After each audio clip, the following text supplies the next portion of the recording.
is held in place by magnets. As we see here, the plug easily pops out and into the barrel.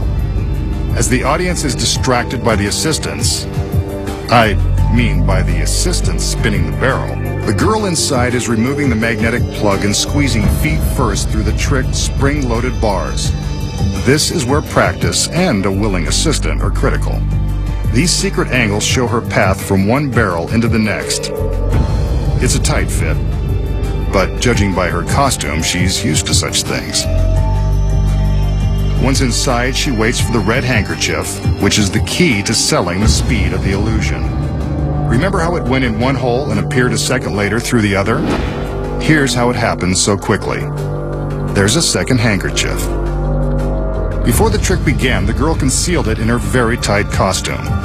We never noticed, but she had it with her the entire time. When the magician hands her his handkerchief through one hole, she's ready with her smuggled handkerchief, poised to push it through the hole in the second barrel. This creates the convincing illusion that the same handkerchief has traveled from one barrel to the next at lightning speed. Now she immediately replaces the painted bullseye plug, and as the magician prepares to separate the barrels, she quickly stashes his red handkerchief through a hole and into the first barrel. The two barrels are separated, and she appears to have passed right through the metal plate and steel rods. An impressive classic trick.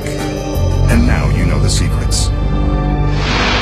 Coming up next, the secrets to an impossible street magic trick that makes a playing card penetrate solid glass. Levitating a lady who disappears in midair. Creating beautiful women in a flash. Then, find out how the magician survives underwater, breaks a world record, and cheats death on national TV. Here's a trick that was presented by Harry Houdini. In fact, a version of it was performed in a famous movie based on his life. The magician shows an empty table and a black cloth. The cloth is also empty with no gimmicks or hidden pockets on either side. The magician goes to great lengths to prove the cloth is innocent. He makes a few magical gestures in the air and drapes the cloth over his arm. Looks like he's made something appear under that cloth.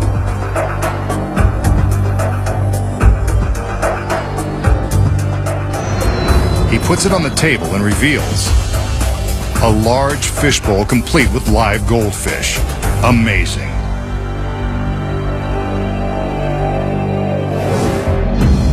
So how did the magician make the bowl of live goldfish appear from thin air just like Houdini did?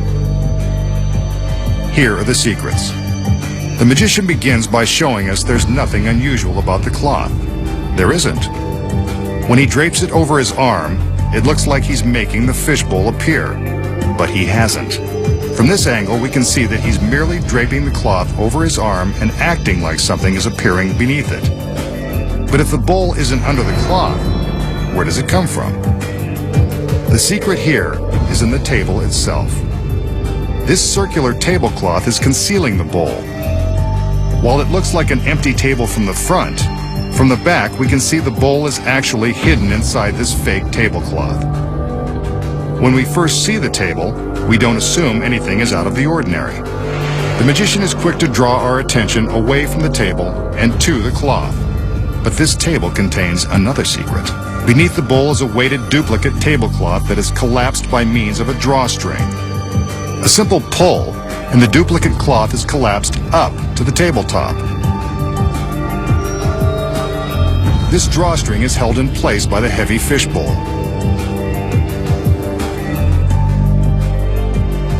From above, we can see the string through the bowl. Next, the fake tablecloth is placed over the bowl, concealing it and the small bit of weighted cloth below. When the magician covers the table, he's actually lifting the bowl, releasing the drawstring and the weighted cloth below. He pulls off the fake cloth and reveals the fishbowl. Since the weighted cloth is dropped down to the same length as the fake cloth that covered the bowl, it appears that the table hasn't changed. See? Same size table. But how does the magician dispose of the fake tablecloth? From behind, you can see that he simply tucks it under the large black cloth and then throws it on the ground. The audience doesn't even bother to look. Goldfish surprise, just like Houdini used to make. Next, the magician will present a truly impossible illusion that street magicians have performed on TV. Normally, they pull a spectator out of the crowd, but the magician will use his assistant. I don't blame him. She seems up for the challenge. He displays an ordinary deck of playing cards and fans them for the girl. He tells her that he wants her to select one of the cards at random, asking her to say stop whenever she wants, as he riffles the deck. Stop. And that is her chosen card, the King of Clubs for this beauty queen. She places the card back into the deck as the magician shields his eyes. He shuffles the cards, making any chance of finding her card hopeless. He throws the deck against a solid plate glass window. Miraculously, one card is stuck to the glass. Look at that, the King of Clubs. But wait, it's on the opposite side of the glass. He's not only found her card, he caused it to penetrate the solid window. The magician enters the room and retrieves her card from the inside of the window. Now that is an incredible trick, and one that gives street magicians the credibility they need to get girls like this. I have to know his secret. So how does the